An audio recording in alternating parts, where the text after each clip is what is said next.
का लाभ प्राप्त कर रहे हैं। कल हम लोगों ने श्रीमद् भागवत महापुराण अंतर्गत श्री महाराज परीक्षित और यह वृषभ देवता का बड़ा सुंदर संवाद सुना है। धर्म किसी की निंदा नहीं करता और अगर निंदा करे तो वह धर्म ही कहता। धर्म देवता ने बताया कि संसार में कोई किसी को सुख दुख नहीं देता, व्यक्ति स्वयं ही अपने सुख और दुख का दाता होता है। जिसका जैसा पाप कर्म होता है उसके अनुसार ही उसे दुखों की प्राप्ति होती है। हम जो देते हैं वही पाते हैं, वही हमको मिलता है। एक बार की बात की, एक राजा था और राजा घुड़साल में अपने घोड़ों को देख रहा था। उस समय में एक कोई सन्यासी महात्मा, जिनका रोज का नियम था कि एक घर से ही भिक्षा लेकर के आना और उसे प्रसाद रूप में पाकर के फिर भगवान का भजन करना, रोज अलग अलग घरों में जाना, उनका यही नियम था। आज वो राजा के घर पर पहुंच गए।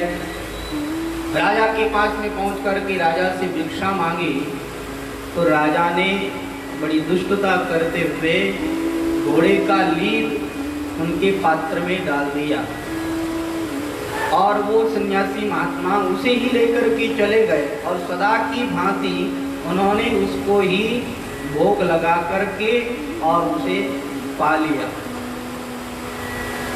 अब महात्मा को तो कोई फर्क नहीं पड़ा, लेकिन एक बार की बात कि राजा के पास में उसके गुरु आए और उसके जो गुरु थे वो भी बड़े पहुंचवान थे। उन्होंने सोचा कि राजा को कोई आशीर्वाद दें, लेकिन इनका भविष्य कैसा है जरा देखें। जैसे ही उन्होंने आंख बंद करी तो कहा, राजा के लिए तो घोड़े की बहुत बड़ी लीद तैयार है खाने के लिए। उन्होंने पता किया कि ये क्या हो रहा है, ये कैसे हो रहा है।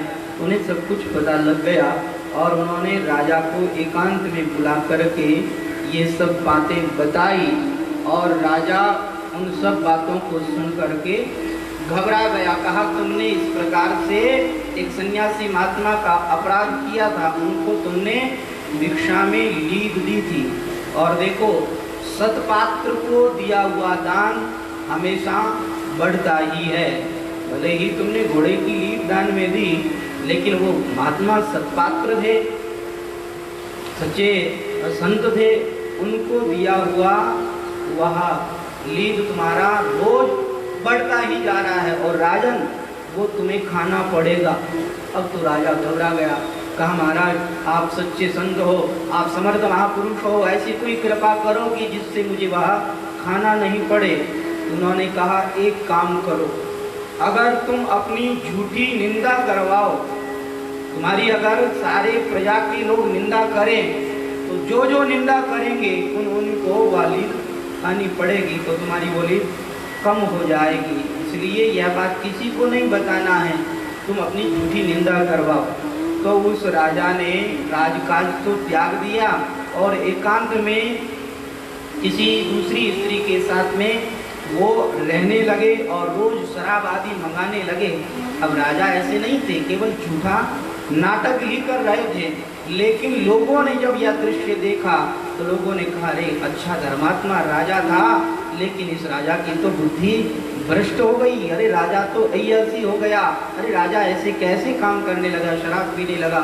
लोग धुतकारने लगे, लोग निंदा करने लगे और निंदा करने से उसका वह जो लीद था सारा का सारा कम हो गया।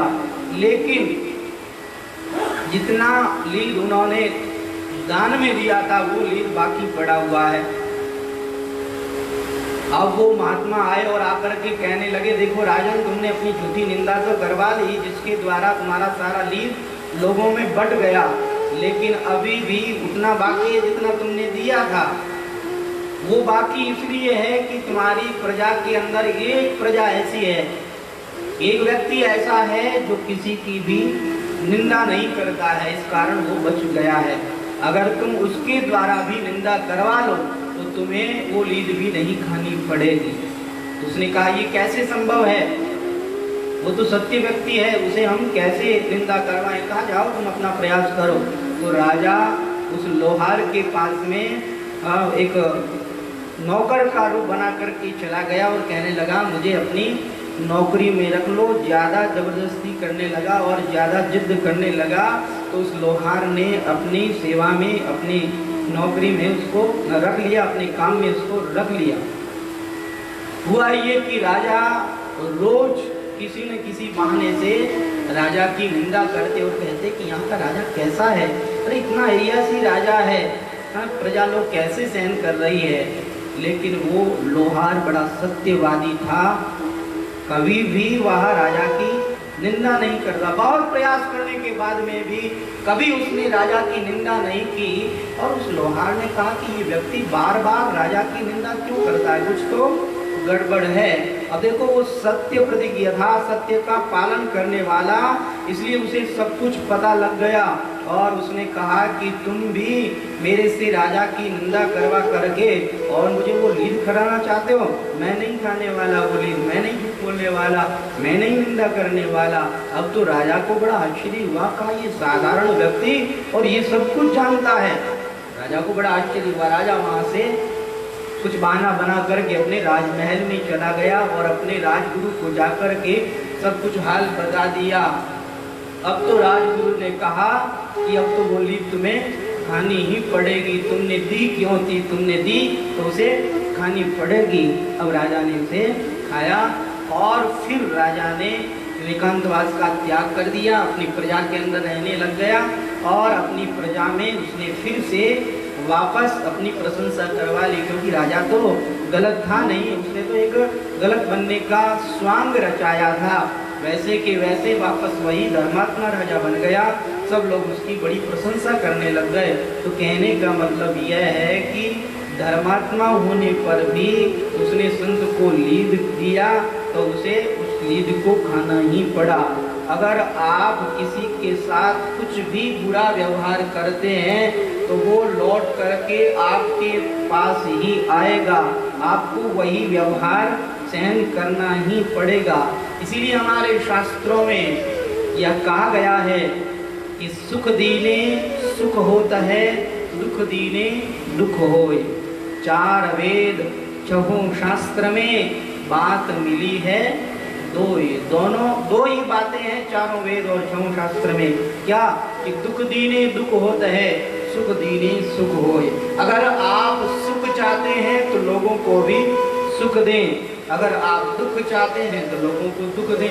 आप जो भी दोगे वही आपको वापस मिलने वाला है, आपका किया हुआ ही आपको मिलता है, दूसरा आपको कुछ भी नहीं मिलता है। महाराज परीक्षित ने कलयुग को 5 स्थान दिए और कलयुग उन 5 स्थानों में रहने लगा। एक बार की बात, महाराज परीक्षित जब बैठे हुए थे, उन्होंने राजकोष संभाला और उस राजकोष में एक बड़ा ही दिव्य मुकुट, हीरे जवाहरात आदि से जड़ा हुआ दिव्य मुकुट देखा। और उस मुकुट को देख करके महाराज परीक्षित के मन में आया कि यह मुकुट तो हमारे सर पर होना चाहिए, राजा के सर पर होना चाहिए। तो तुरंत उन्होंने उस मुकुट को पहन लिया। अब जैसे ही उस मुकुट को उन्होंने पहना तो उनके मन में क्या आया कि हमें तो शिकार खेलने के लिए जाना चाहिए। अपने मंत्रियों से कहा कि जल्दी से जल्दी हमारे लिए रथ तैयार कराया जाए, क्योंकि हम शिकार खेलने के लिए जाएंगे। मंत्रियों ने कहा महाराज आप तो अहिंसा परमो धर्मः, इस बात को मानने वाले हैं, आपके यहाँ कभी भी कोई अन्याय अधर्म नहीं करता, कभी कोई शिकार नहीं करता, कभी हिंसा नहीं करते, और आप ये क्या बात कर रहे हैं। नहीं महाराज आपको तो यह उचित नहीं है। कहा ये राज आज्ञा है, राज आज्ञा का पालन होना चाहिए। तो क्या करें, राज आज्ञा है तो पालन हुआ। एक रथ तैयार किया गया, उस रथ पर बैठ करके महाराज परीक्षित निकले हैं। आज महाराज परीक्षित के सर पर कलयुग मंडरा रहा है, और जिसके सर पर कलयुग मंडराता है उसका कुछ भी कुशल नहीं होता है। महाराज परीक्षित वह मुकुट पहने हुए हैं। कल मैंने आपको बताया था कि ये मुकुट किसका है, महाराज जरासंध का है। जरासंध को मार करके भीमसेन इस मुकुट को लेकर के आए थे, लेकिन उन्होंने कहा था कि इस मुकुट को कोई भी राजा नहीं पहनेगा। अब पहले के पुराने मंत्री कोई थे नहीं, किसी ने बताया नहीं, किसी को पता भी नहीं। महाराज परीक्षित उस मुकुट को पहन करके चल पड़े हैं, शिकार किया है। और महाराज परीक्षित एक सूअर का पीछा करते करते एक जंगल में चले आए, और यहाँ इन्हें भूख लग गई, प्यास लग गई। भूख प्यास से वो व्याकुल हो गए, और जब भूख प्यास से व्याकुल होकर के महाराज परीक्षित ने इधर उधर देखा तो कहीं पर भी उन्हें जल दिखाई नहीं दिया। एक ऋषि का आश्रम उन्हें दिखाई दिया, और श्रमिक ऋषि के आश्रम में आकर के उन्होंने ऋषि को आवाज देते हुए कहा कि हे ऋषिवर, आज आपके कुटिया पर महाराज परीक्षित आए हैं, इनको जल पिलाया जाए। कलयुग सर पर मंडरा रहा है, अपने आप से अपनी प्रशंसा कर रहे हैं। महाराज आप सुनते नहीं हैं, हम राजा हैं यहाँ के, हम आपके मालिक हैं, हम आए हैं आपके द्वार पर और आप सुन ही नहीं रहे। श्रमिक ऋषि तो समाधिस्थ हैं, और जब ऋषि मुनि समाधिस्थ हो जाते हैं तो संसार में क्या होता है उनको कुछ भी मालूम नहीं होता। महाराज परीक्षित कहने लगे, अच्छा तो मुझे देख करके आप दंभ करने लगे हैं। सोचा कि राजा आए हैं, इनकी आव भगत करनी पड़ेगी, इनका सम्मान करना पड़ेगा, इनको जल पिलाना पड़ेगा, इसलिए आप आंख बंद करके बैठ गए हैं, ढोंग कर रहे हैं। चलो अभी पता कर लेते हैं कि आपकी समाधि सच्ची है या झूठी। धनुष की कोटि से मरा हुआ सर्प उन्होंने उठाया और उठा करके गले में डाल दिया। लेकिन देखिए ऋषि को कुछ भी फर्क नहीं पड़ा, क्योंकि वो देह की सुध-बुध से ऊपर उठे हुए थे, देहाभिमान से ऊपर उठे हुए थे। उन्हें शरीर का भी भान नहीं था, वो तो अपने आप में रमण कर रहे थे, अपने आप में मस्त हो चुके थे, उनको कुछ भी पता नहीं लगा। अब देखिए महाराज परीक्षित से यहाँ एक गलती हुई है। चलो ठीक है, उन्होंने परीक्षा कर ली। जब ये देख लिया कि इनको कुछ नहीं हुआ तो इनको क्या करना चाहिए था, इनको ये करना चाहिए था कि वह सर्प वापस निकाल देते। लेकिन क्या बताएं, कलयुग उनके सर पर मंडरा रहा है, इसलिए उनको ये सब बातें नहीं सूझ रही है और वो वहां से निकल गए। किसी बालकों ने जाकर के शमीक ऋषि के पुत्र श्रृंगी को बताया कि तुम यहाँ खेल रहे हो, अरे तुम्हारे पिता के गले में एक राजा ने मरा हुआ सर्प डाल दिया। अब वो था तो छोटा सा बालक, लेकिन वह बालक कुपित हो गया, क्रुद्ध हो गया, और क्रुद्ध होकर के वो बालक कहने लगा कि ये राजा लोग अपने आप को समझते क्या हैं? अरे इन राजाओं के पास में राजदंड है, हमारे पास में ब्रह्मदंड है। ये राजा लोग हमारे द्वारपाल हैं, हम लोगों की रक्षा के लिए इनको बनाया गया है।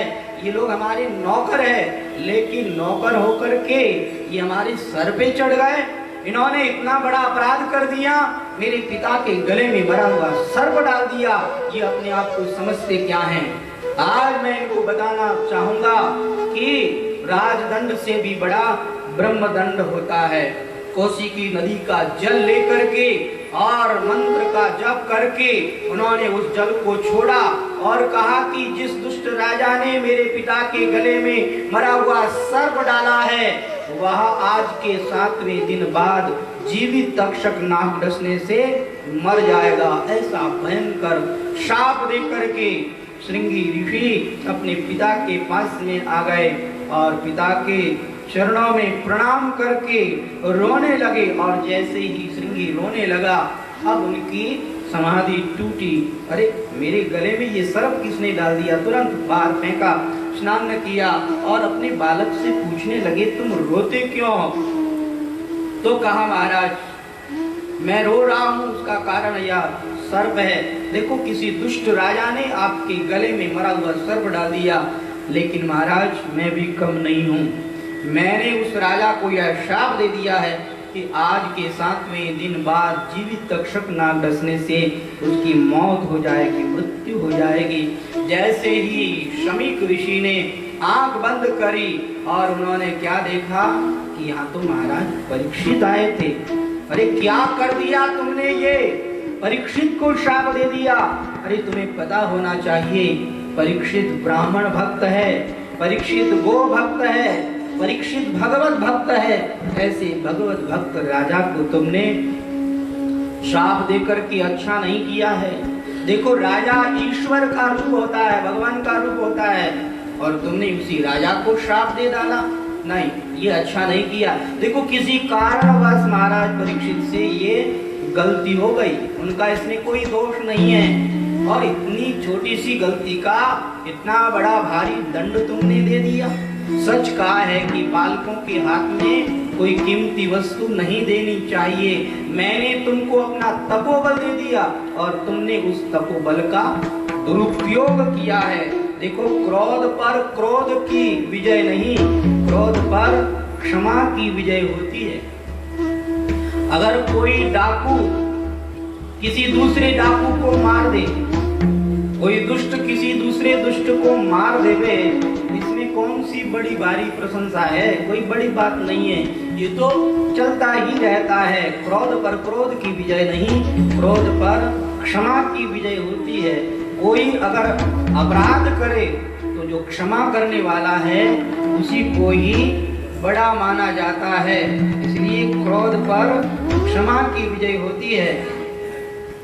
तुम्हें क्षमा करना चाहिए था, तुमने ये क्रोध करके अच्छा नहीं किया है। क्रोध पर क्षमा की ही विजय होती है। इस पर आपको एक दृष्टांत सुनाते हैं। एक वायुजित नाम के व्यक्ति थे जो बड़े ही धर्मात्मा थे और धर्म संपन्न थे, धन संपन्न थे। वो एक गृहस्थ में रहते हुए भी एक महात्मा के समान थे। एक बार की बात है कि वो कहीं से जा रहे थे और उधर से कोई एक महात्मा आ रहे थे। अब वो नाम के महात्मा थे, केवल वस्त्र महात्माओं के पहने हुए थे, अपने हाथ में तंबूरा लिया हुआ था और वो भजन कीर्तन गा करके लोगों को रिझाने का काम करते थे। भगवान को रिझाने का काम नहीं, लोगों को रिझाते थे जिससे अपना पेट भर जाए। तो ऐसे जब उनको सामने से आता हुआ देखा तो वो साधारण वेश में जो वायुजित थे उन्होंने कहा, अरे महात्मा जी आप तो बड़ा सुंदर तंबूरा पास में लिए हैं, लगता है आप भजन गाते हैं, जरा हमें भी भजन सुनाएंगे। अब उसने साधारण व्यक्ति को देखा तो कहा, अरे तुम कोई राजा हो या तुम कोई सरदार हो जो कि हम तुम्हें भजन सुनाएंगे? हमारी बड़े बड़े स्टेज प्रोग्राम होते हैं, ऐसे हम तुम्हारे जैसे व्यक्ति को प्रोग्राम सुनाएंगे, ऐसे भजन सुनाएंगे? हम तुम्हें नहीं सुनाने वाले। कहा भैया कोई राजा हो, चाहे कोई सरदार हो, चाहे कोई सेठ हो, भैया भजन सुनने का तो सबको अधिकार होता है। हम साधारण व्यक्ति हैं तो क्या हुआ, भगवान का भजन तो सबको सुनना चाहिए और सबके सामने गाना चाहिए। तुम राजाओं के सामने गाते हो, सरदारों के सामने गाते हो, साधारण व्यक्ति के सामने नहीं गाते हो, ये तो अच्छी बात नहीं है। साधु बने हो और साधु बन करके साधुओं की वेश धारण करके और तुम पक्षपात करते हो, ये तो गलत बात है। उसने कहा, अच्छा मुझे उपदेश कर रहा है तू, मुझ महात्मा को उपदेश कर रहा है? ऐसा कह करके उसने वो तंबूरा उसके सर पर दे मारा और वायुजित को चोट लग गई। लेकिन उस व्यक्ति को आप देखिए, जरा सा भी उन्होंने क्रोध नहीं किया, वहां से चुपचाप वो चले गए और घर पर जाकर के उन्होंने अपने नौकर को बुला करके दवाई लगाई और दवाई लगाने के बाद में उन्होंने अपने नौकर को कहा, मेरे पास आओ। उन्होंने 5 असरफियां दी और सोने की उन्होंने मिठाई दी, सोने की असरफियां दी और उन्हें लेकर के वो कहा कि आप ये उस महात्मा को देख करके आ जाओ और उस महात्मा से कहना कि उन्होंने क्षमा याचना की है कि मेरे कारण आपका ये तंबूरा टूट गया, तो ये 5 असरफियों से अपना तंबूरा ठीक करवा ले। और उन्होंने मेरे पर क्रोध किया, कड़वी बातें कही जिससे उनका मुंह कड़वा हो गया, इसलिए थोड़ी मिठाई खा ले जिससे कि उनका मुंह मीठा हो जाए। अब वो व्यक्ति उनके पास आया और आकर के वह मिठाई उनके हाथ में दी, सोने की असरफियाँ उनके हाथ में दी और कहा कि मैं वायुजुत का नौकर हूँ और उन्होंने ये सब आपके लिए भेजी है। उन्होंने कहा आपका तंबूरा टूट गया तो इन असरफियों से तंबूरा ठीक करवा ले में, और आपके मुंह में कड़वाहट आ गई तो आप इस मिठाई से अपना मुंह मीठा कर ले में। अब वो ऐसा कहकर कि वहां से चला गया, लेकिन वो साधु वेशधारी व्यक्ति सोचने लगा कि देखो मैंने संत का वेश तो धारण कर लिया, लेकिन मेरे अंदर ऐसा पक्षपात, मेरे अंदर इतना क्रोध, मेरे अंदर ये सब दोष, और ये साधारण व्यक्ति, गृहस्थ व्यक्ति, लेकिन देखो तो सही इसके अंदर कितनी सरलता, इसके अंदर कितनी नम्रता, और देखो इसके पास में क्षमा रूपी कितना बड़ा गुण है। आज ऐसे व्यक्ति का मैंने अपराध कर दिया, मैंने इसे मारा, चोट लगी, लेकिन फिर भी उन्होंने मेरे लिए असरफियाँ भेजी, मेरे लिए मिठाई भेजी, इससे बड़ा तो महात्मा कोई नहीं हो सकता। मैंने अपराध किया, उसे अपनी गलती का भान हुआ और वो वायुजित के पास में आकर के उनके चरणों में गिर गया और कहने लगा कि आप भले ही साधारण व्यक्ति हो, लेकिन आप मुझसे बड़े महात्मा हो। आपने मुझे क्षमा कर दिया, आपने मेरे लिए मिठाइयाँ भेज दी, लेकिन मुझे बहुत ग्लानि हो रही है अपने आप से। आप एक बार अपनी हृदय से मुझे क्षमा कर दीजिए। वो बार बार रोने लगा तो वायुजित को दया आ गई। उन्होंने कहा मैंने आपको क्षमा कर दिया। अरे क्षमा क्या करे, मैंने तो आपका बुरा ही नहीं माना। अब चलो आपके साथ हम बैठ करके भोजन करते हैं। उनके साथ बैठ करके उन्होंने भोजन किया और अब उस महात्मा को जरा संतुष्टि हुई कि उन्होंने मुझे क्षमा कर दिया। अब तो उन वायुजित ने महात्मा जी से कहा, महात्मा जी अब आप भी कीर्तन कीजिए, मैं भी कीर्तन करता हूँ। अब वो महात्मा तो अच्छा भजन कीर्तन करना जानते ही थे, अपना तंबूरा बजाते हुए उन्होंने ऐसा सुंदर संकीर्तन किया कि वायुजित के यहाँ पर लोगों की भीड़ लग गई और खूब लोग आने लगे। तो क्रोध पर क्रोध की विजय नहीं, क्रोध पर क्षमा की विजय होती है। अगर वो भी महात्मा के ऊपर क्रोध करते तो लड़ाई होती, झगड़ा होता, और लड़ाई में कभी किसी का भला हुआ है क्या? किसी का भला नहीं हुआ है। लड़ाई में दोनों का ही नुकसान होता है, भला किसी का भी नहीं होता है। लेकिन उन्होंने क्षमा कर दिया तो क्षमा करने का प्रभाव उस व्यक्ति पर ये पड़ा कि वो साधु था, लेकिन उसके अंदर साधुता नहीं थी। क्षमा करने से उसके भीतर साधुता आ गई और वो भगवान में लग गया। तो क्रोध पर क्षमा की विजय होती है। क्षमा ये बहुत बड़ा गुण है, इसलिए तुम्हें क्षमा करना चाहिए था। अब तो श्रृंगी ऋषि को भी अपनी गलती का भान हो गया और वो प्रायश्चित करने लगे। इधर 2 ऋषि कुमारों को भेजा गया, कहा कि आप जाओ, जाकर के महाराज परीक्षित को यह सूचना दो कि आज के 7वें दिन बाद जीवित तक्षक नाग के डसने से आपकी मृत्यु हो जाएगी। अब ऋषि कुमार वहां से चले, महाराज के महल में आए। इधर महाराज परीक्षित महल में पहुंचे, जैसे ही मुकुट उतारा अब तो वो सारे दृश्य उनके सामने आने लगे और वो कहने लगे, हाय मैंने ये क्या कर डाला। अरे मैं तो ब्राह्मणों का भक्त, मेरे ये हाथ ब्राह्मणों के पैर छूने के लिए आगे बढ़ते थे, मेरे ये हाथ ब्राह्मणों के गले में माला पहनाने के लिए आगे बढ़ते थे। आज मेरे इन्हीं हाथों ने एक ऋषि के गले में मरा हुआ सर्प डाल दिया। अरे मैंने कितना बड़ा अपराध किया है। मैं राजा हूँ तो क्या हुआ, मुझे दंड मिलना चाहिए। हे भगवान मुझे दंड दो। वो अपनी गलती को कोसने लगे और राजा को बड़ा कष्ट होने लगा। इतने में वो ऋषि कुमार आ गए और ऋषि कुमारों ने आकर के कहा, राजन हम आपको कुछ बताने के लिए आए हैं, लेकिन हमें पहले जीवन दान चाहिए, क्योंकि राजा को ये कहना कि तुम्हारी मौत आ गई है, अगर ऐसा कहा जाए तो राजा की मौत आएगी नहीं आई, कहने वाली की तो आ ही जाएगी। तो उन्होंने कहा पहले आप हमें जीवन दान दीजिए, फिर हम आपको एक बात बताते हैं। कहा जीवन दान दिया, निर्भीक होकर के बोलो। तो कहा महाराज आप जंगल में गए थे, आपसे एक गलती हो गई, ऋषि के गले में मरा हुआ सर्प आपने डाल दिया। उनके पुत्र ने आपको यह शाप दिया है कि आज के 7वें दिन बाद जीवित तक्षक नाग डसने से आपकी मौत हो जाएगी। महाराज परीक्षित का मन प्रसन्न हो गया। कहा वाह, मैं राजा हूँ तो क्या हुआ, मेरे ऊपर भी कोई है, मुझे भी दंड देने वाला कोई है। राजा को प्रसन्नता हुई और राजा ने अपना गले का हार निकाल करके उन ऋषि कुमारों को दिया और कहा कि आपको हम ये इनाम देते हैं क्योंकि आपने हमें अच्छी खबर सुनाई है। उस ऋषि कुमार ने मेरे को 7 दिन की मोहलत दी है, 7 दिन का मौका दिया है। अरे मेरा अपराध तो ऐसा था कि आज इसी क्षण यहीं पर जल करके भस्म हो जाऊं, लेकिन उस ऋषि ने मुझ पर दया की है, उस ऋषि ने मुझ पर कृपा की है। उन्होंने मुझे 7 दिन का मौका दे दिया। 7 दिन में व्यक्ति क्या नहीं कर सकता है। अब तो मैं सब कुछ छोड़ करके भगवान का भजन ही करूंगा।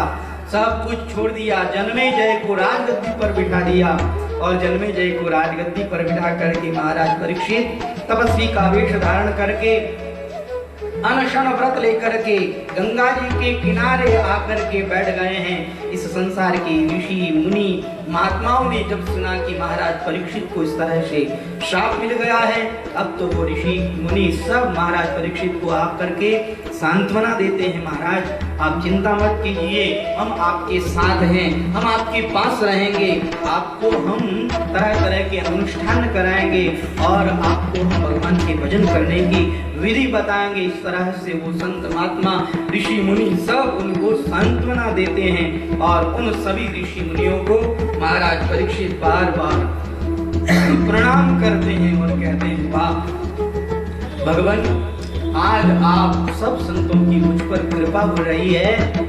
इस कृपा का श्रेय सिर्फ उन ऋषि कुमार को जाता है। उस ऋषि कुमार ने मुझे शाप नहीं, उस ऋषि कुमार ने मुझे वरदान दिया है, प्रसाद दी है, उन्होंने मेरे पर कृपा करी है। क्योंकि शास्त्रों में ऐसा आया है कि गिरिजा संत समागम समन लाभ कछु आन, बिनु हरि कृपा मिलाई नहीं, सो गावहि वेद पुराण।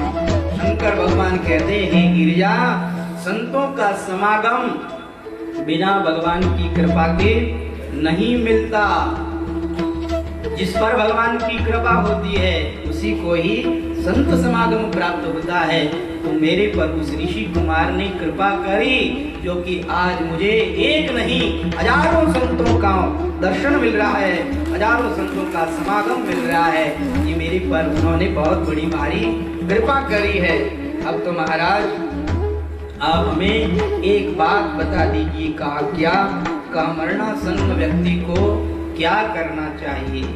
अब इतने ऋषि मुनि महात्मा आए हुए हैं, सबसे उन्होंने यह प्रश्न किया है, लेकिन देखिए सब लोग विचार कर रहे हैं कि हम में से कौन श्रेष्ठ ऋषि है जो महाराज परीक्षित के प्रश्न का उत्तर दे। सब लोग तो उत्तर दे नहीं सकते। अगर सब लोग बोलने लगे तो महाराज परीक्षित तो चक्कर में पड़ जाएंगे कि मैं इसकी सुनूं कि उसकी सुनूं, किसकी सुनूं। देखिए श्रोता अनेक हो सकते हैं, लेकिन वक्ता तो एक ही होना चाहिए। अगर वक्ता अनेक हो और श्रोता एक हो तो श्रोता तो पागल ही हो जाएगा कि किसकी सुनूं। तो यहाँ पर तो वक्ता तो अनेक हैं, श्रोता सिर्फ एक परीक्षित है। अब ये निर्णय कैसे किया जाए कि हम में से कौन श्रेष्ठ है जो इनके प्रश्न का उत्तर देवे। वो लोग इस चिंता में पड़े ही थे कि इतने में ही वहां पर यदृच्छा से विचरण करने वाले श्री सुखदेव मुनि का पदार्पण हो गया। और ये सुखदेव भगवान की तत्र भगवत भगवान व्यासपुत्रो, भगवान व्यासपुत्र साक्षात श्री सुखदेव भगवान पधारे हैं। 16 वर्ष की उनकी आयु है और मदमस्त हाथी की चाल चल रहे हैं। जब वो आ रहे थे तो स्त्रियों ने और बालकों ने समझा कोई पागल है। स्त्रियां और बालक उनके पीछे पीछे लग गई, उनकी हंसी मजाक उड़ाने लगी है। लेकिन जैसे ही श्री सुखदेव भगवान उस सभा में पहुंचे, ऋषि मुनि महात्माओं ने सबने खड़े होकर के महाराज श्री सुखदेव भगवान का स्वागत किया, सत्कार किया।